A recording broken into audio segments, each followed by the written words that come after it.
Hi, Gemini. Welcome to your May 2017 Astro Update. It's Rena here. So, for those of you who are born in the first decan or 10 degrees of Gemini, this is your birthday month, and happy birthday to you. The sun goes into Gemini on May 20th. And Mars is in your sign all month. So you're going to feel energized, even though for the first few weeks of the month, the sun will still be in your 12th house. And typically when that happens, people tend to feel a little bit more draggy than they usually do. Maybe because Gemini is such an energetic sign, and you have Mars there already, maybe you won't really feel it. But when the sun is in the 12th house, you may be thinking about more serious matters than you usually do. The 12th house deals with repressed memories, psychological issues that, can also be repressed. Maybe past life memories. Anything mystical can be 12th house. So that's anything with past lives can also deal with other people. And so memories of your life with other people, whatever.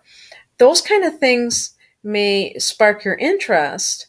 And that can be both healing as well as a little bit uncomfortable or disconcerting if you've been trying to avoid deeper issues. And sometimes Geminis do try to avoid deeper issues. You like to keep things light and frothy.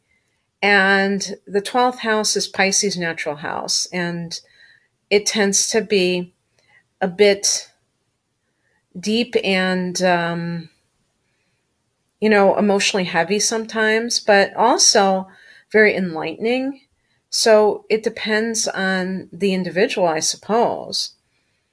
You're going to have a full moon in Scorpio on the 10th of May, and this is going to be in your 6th house of health.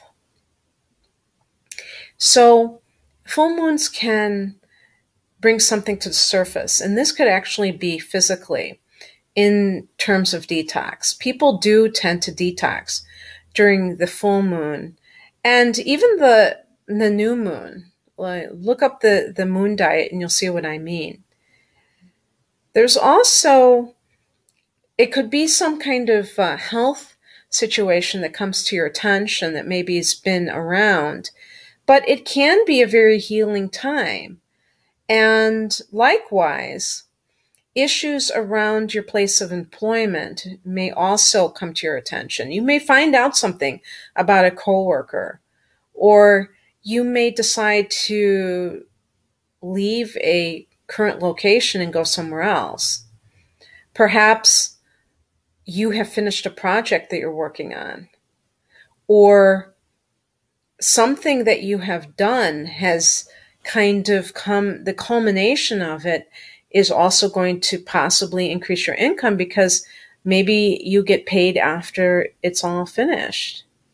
So that could actually benefit you financially as well. The other thing that I wanted to talk about is Mercury going direct. Now, Mercury is your ruler, and it's going direct in Aries, okay? And Aries is your 11th house of hopes and wishes. This is happening on May 3rd. So because it's going direct in the sign of Aries, and this is where Venus is as well, there could be something, because Venus retrograded too, okay? Some kind of dream that you have had.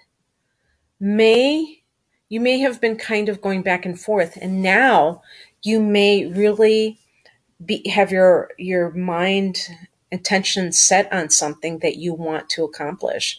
And Venus being there can bring moolah, money, to this sector. The 11th house is also the house of friends, groups, associations that you have. And by the way, if you work in a corporate environment, then this could also be your networking that you do through your job that benefits you financially. You could even fall in love with somebody in your social network. And maybe this is somebody, now that Venus has gone direct in Aries, starting in mid-April, maybe this is somebody who is a friend of a friend. And so it's like you have this connection through mutual friends. And maybe you were kind of talking to this person before, and there was some kind of a hiccup, and it might have had something to do with the retrogrades, and now it's on again. So this could be love. I mean, definitely, since Venus is there. It can also be financially lucrative. But I love the idea of the 11th house of hopes and wishes, because from what I understand, this is our luckiest house. And I didn't know that before. And I'm embracing this totally, even though I'm not a Gemini myself. So Mars in your sign, this is going to make you very energetic and driven, and also physically active. You guys, typically are. Most Gemini people that I've ever heard of are not couch potatoes by any stretch of the imagination, but you may even get into some kind of a workout routine, the first house being your body. And for Gemini, which is a mental sign, it's an air sign, this may be a new thing for you. You may tend to like to walk, but you may not have any kind of organized routine for strenuous exercise like weightlifting, and you may do something like that or other types of physical movement. What's so awesome is that you have Jupiter, and of course this is a long-ongoing transit, Jupiter in Libra, which is your fellow air sign, forms a trine to you. And this is your 5th house of romance, okay?